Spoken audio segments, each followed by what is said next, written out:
So you got to figure with all these challenges, one of them was going to get through. Because there's so many states have challenges to saying that Donald Trump shouldn't be on the ballot because of the insurrection, which dates back to the Civil War. And the insurrection, the crazy thing is, has not been charged by even Jack Smith, the most aggressive prosecutor maybe in the world, who's fresh off a stint at The Hague, who's known for overcharging. He was unable to find it out in the indictment. At the very least, even if he did get charged with insurrection, where's the due process? He's not been convicted of anything, so let's preemptively knock him off. If you read the opinion, though, they use the January 6th documents and the report there as a basis for this. And, of course, Donald Trump's team in the middle of this said, look, how can you use this when there was really no Republicans on there? And the two Republicans that were on there didn't like me. And the court says we found it to be credible. We thought that it was a fair report. But, of course, there was no one there to challenge the point of view. But it goes back to your point, Brian. The president was in charge. So if he hasn't been charged, how do you use this as a basis? Well, you know, I think part of it goes to the very core of what they're suggesting, because they're using Section 3 of the 14th Amendment that disqualifies people who engage in insurrection against the Constitution. Here's the thing.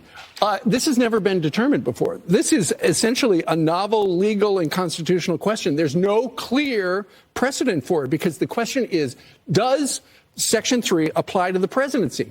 If you look at Section 3, it lists several offices, but it does not list the presidency, because the president's oath is different.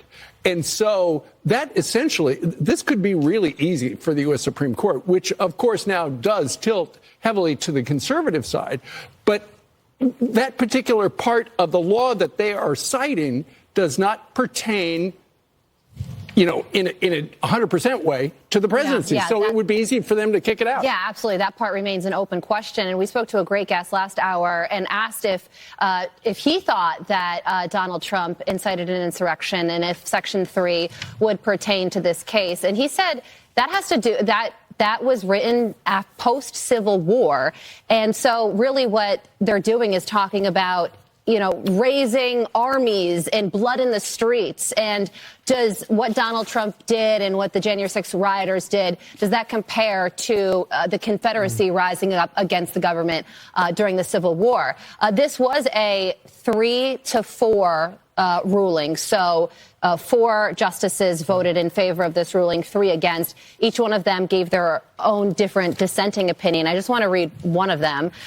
This is from Colorado Supreme Court Justice Carlos Samore. He said, because most other states don't have the election code provision we do, that in turn will inevitably lead to the disqualification of President Trump from the presidential primary ballot in less than all 50 states, thereby risking chaos in the country. This can't possibly be the outcome the framers intended. And of those 3 dissenting justices, they all dissented on procedural grounds. They all agreed.